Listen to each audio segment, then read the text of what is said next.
it's fair that he should suffer just because of the fact that it is a mental health disorder, I guess. Hi guys! Hi everyone! Welcome back! Welcome to No Invite Needed. Because you're all invited. Yes, you are. Invited to our wonderful lives.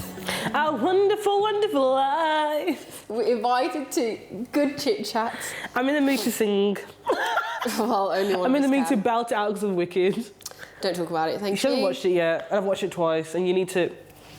What day is it? Wrap it up. It's the 11th of December, and I said Happy Tuesday. It's 11th of December. It's technically a Wednesday.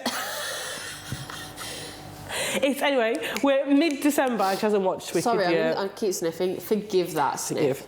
Anyway, before all that, question of the week. Go on, sing it. You can't. It's Sophie and Chintzie's thing, I told you. Is it? Yes. Question of the week. You just do your own jingle? I haven't got one. Right, before we get into all that chit-chat. Question of the week. Thank you. She said she was in a sing-song mood. I am. Okay, no, brilliant. Let's go. And this week it's my question. It's Em's question this week. And you've got to give me a sec because my nose is running. Give her a sec! What is... I don't know why I'm laughing. Detail. I don't know why I'm laughing. What is something you want to change about yourself? Nothing. Look into my eyes. What? Nothing. Ask yourself the question. We'll ask ourselves the question. And we'll answer it. I would like to change...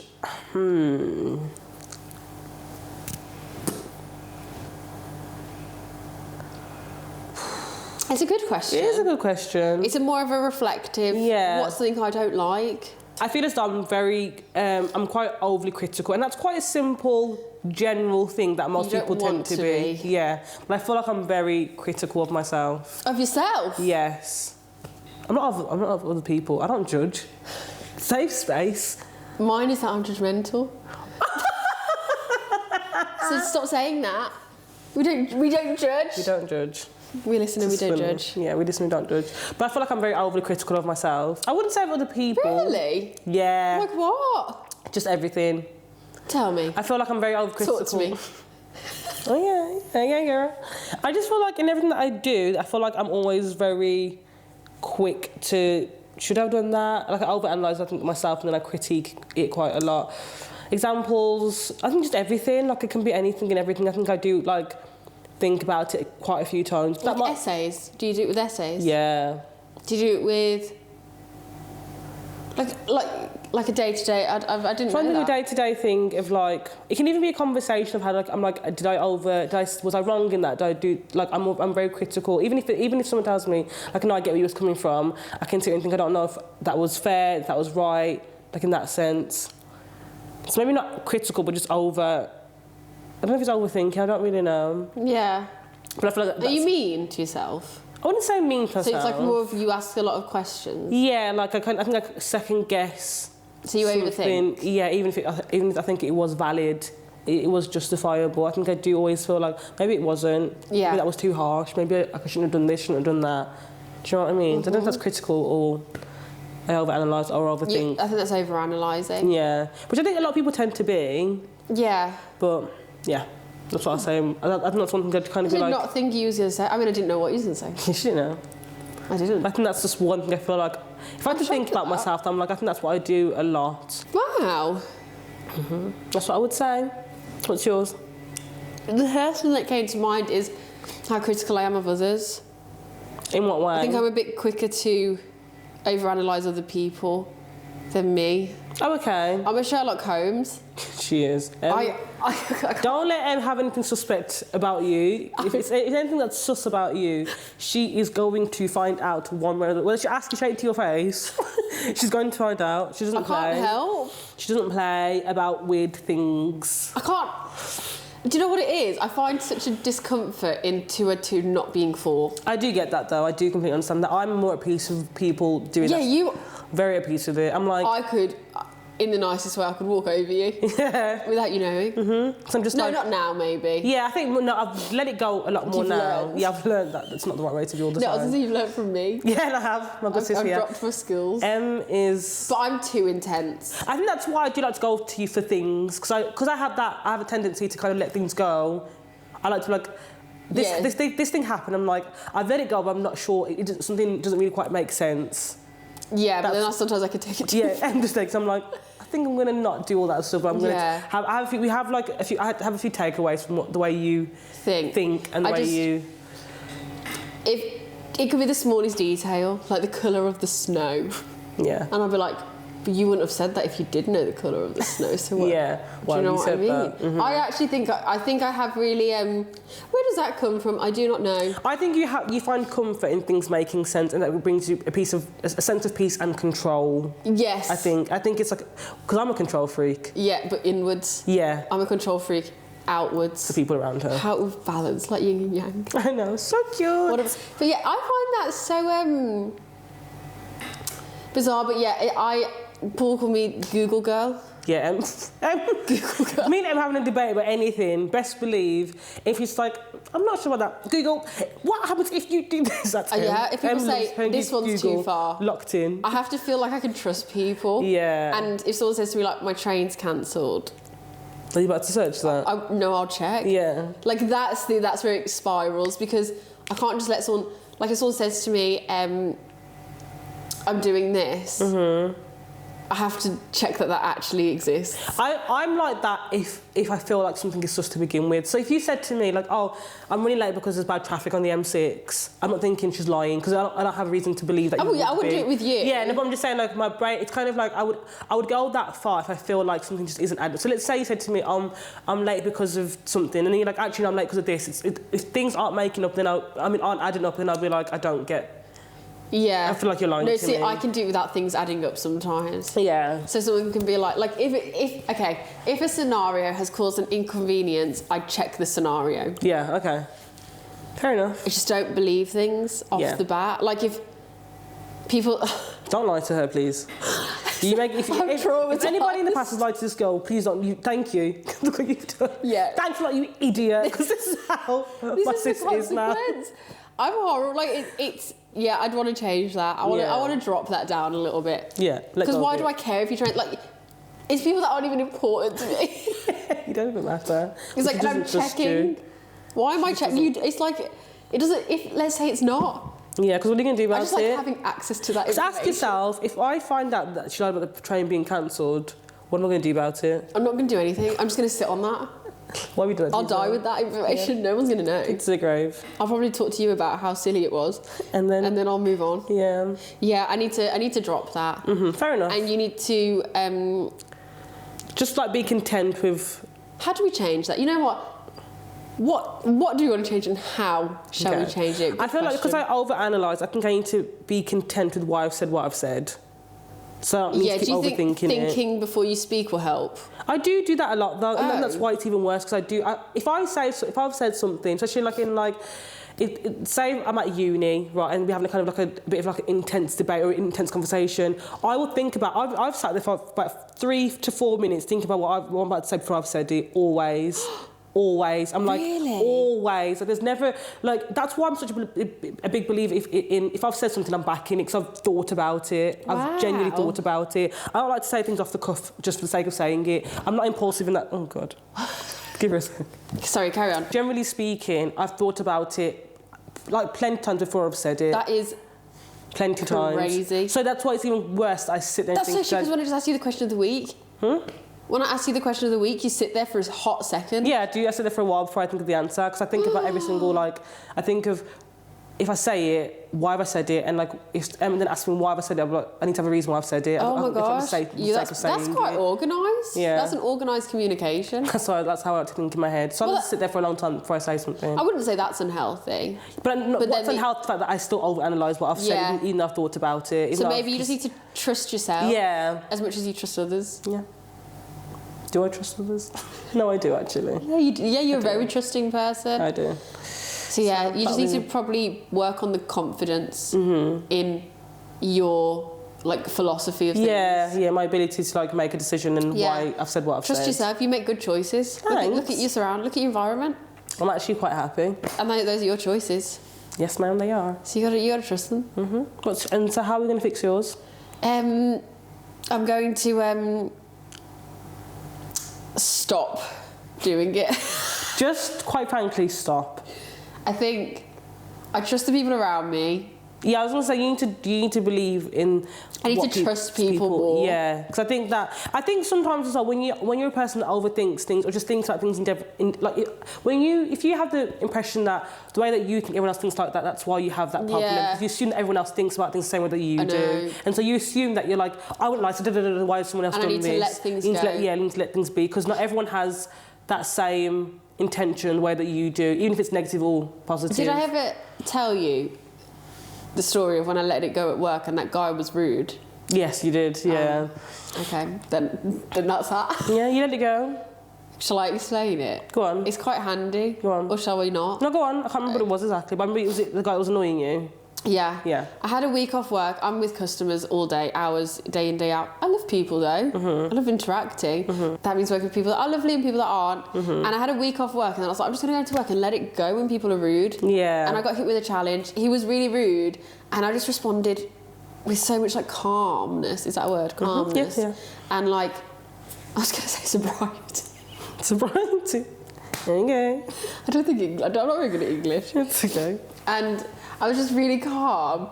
And he calmed down. Yeah. And that was how letting it go is great. It is. So I'm just going to let things go. Let it be. If people say their train's cancelled, whatever. Yeah. My train's not cancelled. What's got to do with you? What's it got to do with you at the end of the Let day? it go. But I think it's fair to be like, if it has like impacted you and there's consequences, it's to do with you. Yeah. Fair enough questioning. I think you're entitled to do so. I agree. So there's healthy parts to our traumas. I heard a therapist say once actually, I really took it with me, this one.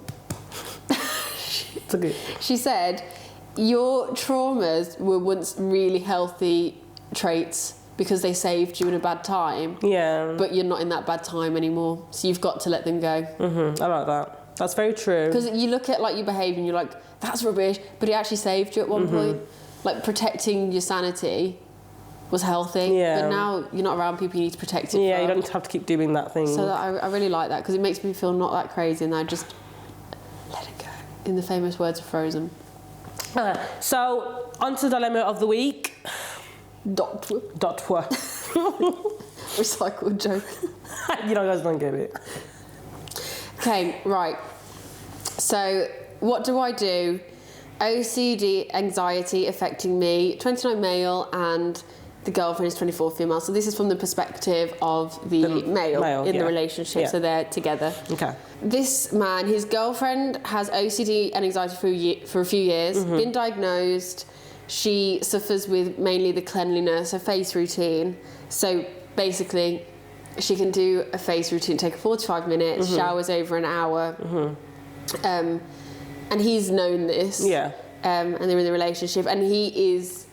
Oh, he's that he lives like they're fine. Yeah. Generally speaking, he's okay with it. Yeah. Yeah. Like he knows she suffers. He's there.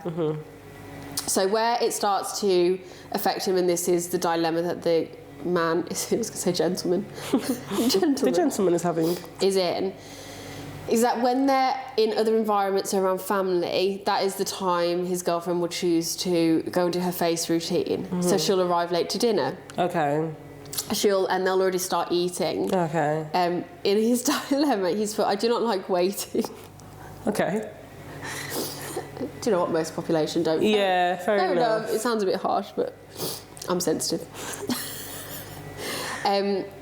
He tries to be on time, so punctuality is really important to him.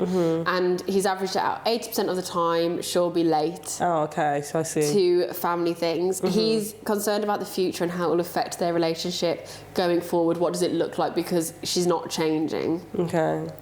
They don't live together, but he wants to live with her. Oh, okay. That's why this whole thing is affecting him really, because he's not living with her. That's so true. That's why. He's not around it constantly. Yeah, that's why. But when he is around it, he doesn't do well. Yes, so it's a problem. It's a problem. Yeah, so maybe he doesn't deal with it. Yeah, he's not around it. When are you dealing with it? When she's at home and she's not seeing it, of course. 45 minutes when you're making your dinner. Yeah, you're not going to see it. Yeah, okay.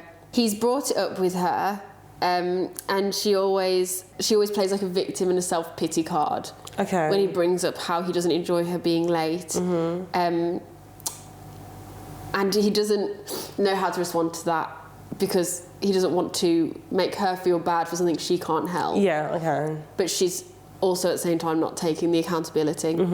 He can't pinch her cheeks or touch her face, but she's touchy in other ways. So she does like hold his hand and everything.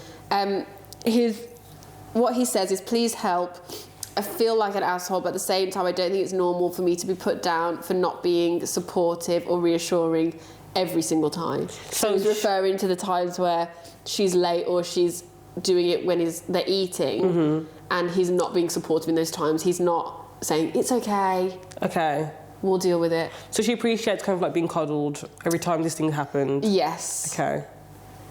That is his dilemma. Okay, well, I would say, in my head, I'm thinking, so say if me and my partner at whoever's house, like my mum's house, and he's OCD, I'm thinking just plan your time better.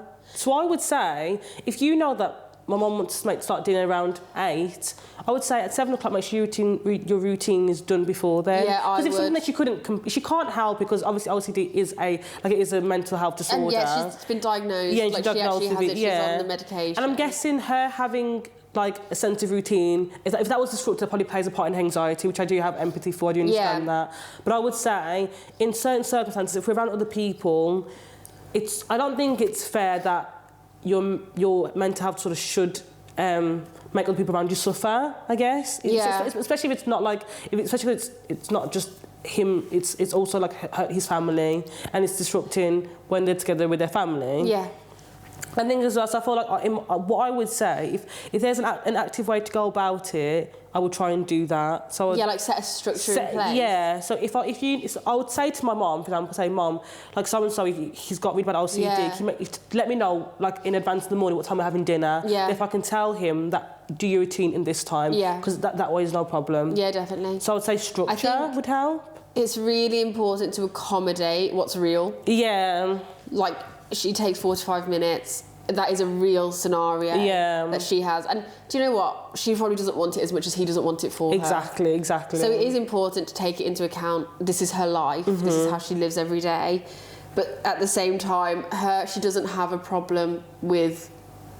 Well, it doesn't say. She has a problem with what time it matters. Yeah. So, yeah. I would assume that if there's a way to work around it, because her OCD is very, very real. Anxiety is very, very real.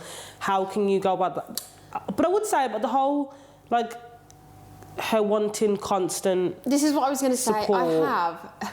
Do you know what? It's like every dilemma is like, I can relate to something out of my week. Yeah, go for it. I've thought about this the past few weeks. Yeah. I know it's hard. I know it's so, so hard. And I'm not saying this lightly.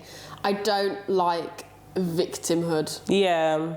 I don't like it. No. I don't like wallowing in self-pity. Okay. I can empathise. I can understand how people can get in a rut and find it hard to get out. I just don't like boohoo me. Yeah, worries me, and like staying in that. Yeah, and that's your life now. Yeah. Like, realistically, I haven't had something happen to me drastic enough for me to say... Get over it. Yeah. That doesn't happen to us, guys. I don't have anything like that. But I've seen people that have, and I've seen two different reactions, and I've seen everything's negative, the world's against me, this is my life, everything. It's a very self-centered approach. And then I've seen I can only do the best I can. This is my circumstance. What does the best possible version look like? Yeah. She doesn't sound like the latter. Yeah, I agree. She's sitting in the way her lifestyle isn't, and she's just living in that, and that's what it is. And I think unless you decide that the way you're going to live means that you're going to be by yourself, you're not going to have to make anyone else's, you're not going to make anyone else's life difficult just because your life is difficult, then that's fine. If you choose to be that way by yourself, fair enough. If you choose to have a partner, then you choose to want to probably have children. Yeah, exactly. You've made the choice that the chances are you're going to be around other people. If this affects other people, you have to figure out how you're going to deal with that, is what I would say. Yeah. I don't think it's fair that he should suffer just because of the fact that it is a mental health disorder, I guess. I don't know if that sounds really horrible or harsh, but no, I think it's within humans to empathise and connect with people's struggles. I feel like every human has that ability. It's our humanity, isn't it? It's what makes us human. Like, it's part of just our emotional intelligence. We have the trait. And I feel like he can connect. I'm trying to think, could he be any more understanding? I guess I don't know how he says what he says. I guess we don't know what, like, when he does approach her about it being bad. I don't know. We don't know how it happens. I think when the only thing I could probably suggest to him is when he's like, I don't like waiting. Yeah. If that's like, you've got to compromise because you're with someone that you have to wait sometimes. Yeah. Like, what if a shower routine took half an hour more than you expected? You've got to have the grace there. Yeah, definitely, I agree. So I'd say you don't like waiting. I don't like waiting. But sometimes you kind of got to. Yeah, it's just part of, like, your relationship. Sometimes you do something you don't necessarily like because it's the name of your partner, and that's not necessarily... Sorry, carry on. Go on. No, I was going to say, do you think compromise... What is healthy compromise to you? Like, what would healthy compromise look like in that? I would say healthy compromise from her side would be for her to be understanding of that. So if he brought the idea of a structure to her and she was just like, no, like at a certain time, that's not compromise. And so from his compromise from his side would be bring a structure, speak to your mum and be like, Mum, what time are you making dinner, so that so-and-so knows, so I can tell what time to do her face routine. I would say that's from his side compromise. Compromise from her side, which is how would her be adhering to that and saying, do you know what, yeah, you're right, I don't need to be late to every single thing that we do. Have better time management, fit your day in ways that make sense. Yeah. That's what I would say is a healthy compromise. What would you say? But then, because I have a rule when it comes to compromise, that there can't be a loser. And what has she... I guess, okay, for her, because I agree with you. That is, I would say that's the healthiest solution. Yeah. But I'm just playing devil's advocate. Yeah. That's her going from everything she knows to everything he wants. Do you think so, though? Because how is it? What has she gained from that? She can't do her face routine whenever she wants anymore. So I'm just... But she's still doing it. She is still doing it. I don't know. Why did I laugh? Yeah, what was funny? I don't know. Go on. I was just thinking about a face routine and it made me laugh. Okay. For her, I can imagine she'd have to gradually get there. Yeah. Okay, compromise for me is 2 winners and the best conclusion. Yeah. That, like, do you know what I mean? Like, I don't think rock, paper, scissors. I don't do rock, paper, scissors. Yeah, because someone loses. Yeah, because there's always a loser. So, okay, he wants her to be more organised. He wants her to have better time management. He wants her to eat on time with the family. She wants, obviously, the freedom to do her face routine whenever she wants. The solution, which I would say is probably the healthiest, she loses what she wants and he gains everything he wants. So she's lost. How is that? So that, what I'm saying, is that a healthy... For her to compromise, he just gets everything. And she's... Is there a way where you could implement some more freedom for her so then she can gradually get to the point where she's very structured? Because obviously she has no structure. Yeah. So going from no structure to time management, that's a leap. But yeah. So I would say... I'm being extreme. Yeah. But I would say she's lost there. Okay. So does that make sense? Yeah, no, I get what you're saying. Because you're saying that essentially, like, she's doing what he wants. She's now on time. They're now doing routine, but she's now having to shift her life around. Therefore, she hasn't won anything. She's lost. She obviously values taking time, being clean, and freedom. Yeah. Because there's also the thing of her not letting him touch her face. But then I would say that's part of the disorder. Yeah. But she's still affectionate where she can be. Yeah, so she's compromising. She's like, hold his hand. She touches him. Yeah. So I was like, they're still physical. Like, they still have that touch. But if she has got it around her face and she says, I don't feel comfortable touching my cheeks, I would say that's unreasonable if she's reaching out in other ways. Okay. But is it fair for her to lose so much and not have a gradual climb to the best solution? Well, I guess in terms of gradual, I guess there has to be grace. It is, especially if it's like how your brain is wired, and it's been wired this way for a very long time. Obviously, there has to be grace in the sense of maybe she might have been instead of half an hour late, she's 10 minutes late. There has to be grace of like just trying, she's doing the time. Yeah. I would give grace, of course, I'd give it grace in those instances. But I think it depends. I would give it not a time like it has to be within a month now. You're back to what I want. Yeah. But I think there has to be signs of improvement. I agree. Can I say something that I would suggest to her? That I think this would be a healthy, gradually... Go on. That's a lot of big words. because she wants the control, that's a lot of what OCD is, it's control over things. What if he said to her, you choose a time that you want to wash your face? Okay. And we'll accommodate for an hour after that time, and that's when dinner will be ready.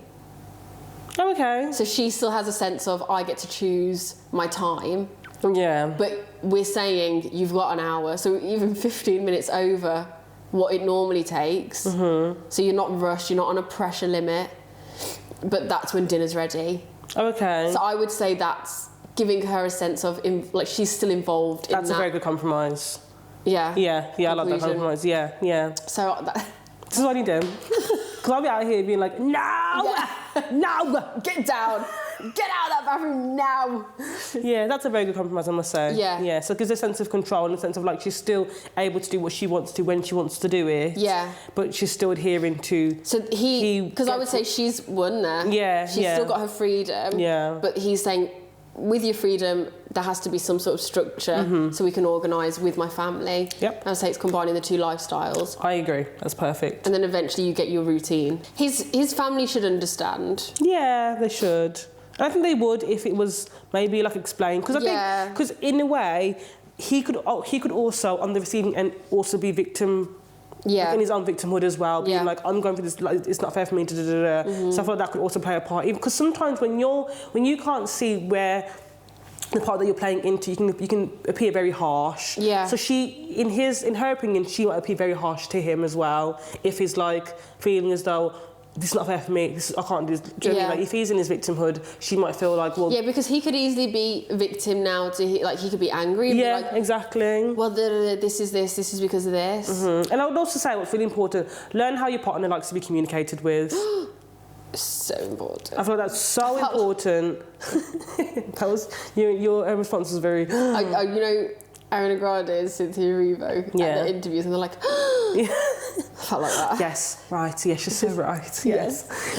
But yeah, I feel like that plays a because you can, I know not for this to sound manipulative, but you can get what you want from your partner if you know how they like to be communicated with. Yeah, you can get the healthiest response. Yeah, you can gain so much more like of a better conversation. You can get better response. You can get better outcome if you know how to communicate with them. Yeah, 100%. And I feel like if you're coming to, if she's sitting here thinking I have a disorder and like I'm struggling with it, and you come at her with anger or upset, no one's ever going to receive that well. Ever. No, people don't hear it well. They don't. You just don't hear that well. In. Yeah. So I would also say, ask her like, how is it when if I come and bring this thing to you? How do you want me to bring it to you? How do you want to hear it? How is it like well received? In what ways? Do you know what I mean? Yeah, absolutely. So I feel like that also. Humans don't like being told they're bad. No, I told you that last week about me, or the week before, whatever. Yeah. Don't like that. No.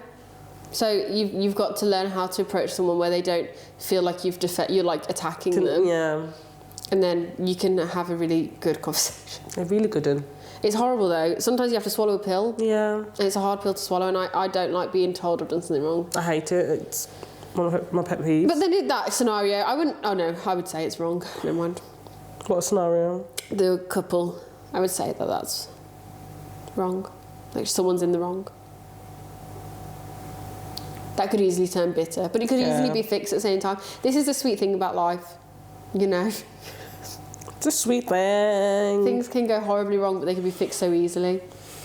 I think that about people. I feel like once you talk to someone, it's not actually that big of what it probably is until you speak to them. I feel like I'd go nuts as a therapist. You know, like if you was a therapist and you saw a couple that could fix it so easily, but they decide to break up instead. Yeah. I feel like I'd be like, I couldn't bite my tongue. Like, I did, yeah. You can fix that. And I think some problems are more fixable, but it's just more about... What problem isn't? If the person's willing to do better, what can you not fix? Yeah. I guess it depends. Like what? Yeah. It depends on the person's ability to want to change. Don't take that extreme, because I know there's some things that... Yeah, obviously that... Please. Not talking Let's about... not be extremists. Yeah. I'm doing that every day. Your friends and family. Please. General consensus. Do you know what I'm saying that? Wasn't I preaching last week that we're not going to talk to people, family members? What do you mean? Oh no, but they're not willing to change. Yeah. Loophole. I almost found a loophole. That's where it is. Yeah, two groups that are willing to change and do better. What can't be fixed? And I Can't go wrong with that. no, but you actually can't. You just can't. Like I would say that's impossible. No. I actually would, and I'm standing on that hill. Black power. Huh? That's black power. Is it? Yep. I thought it was just like when you stand with something. No, like, you know what I mean? Like Malcolm X. No, the Black Panthers. I thought it's just like I stand. I don't know, maybe, but from what I know, that's like... Well, everything? Yeah. Oh, I'm gonna get cancelled saying that. You're gonna have to take that out. I meant like stand with everything. Paul, take that out now. Please! Anyway, but yeah, what cannot be fixed? Is two people are willing. To grow. Nada. Right then? Happy with that. Yeah? Just told you off. Thank you for being with us, and I hope you enjoyed your invite. Yeah? Oh, so cute. We'll see you all next week Tuesday. See you Hope you next enjoyed the Tuesday. video. What? See you next Tuesday. For those who know what that means. Didn't realise that's what... See you next Tuesday. That's rude. That was funny. Really rude. Anyway, I'll see you on Tuesday. We'll see you next.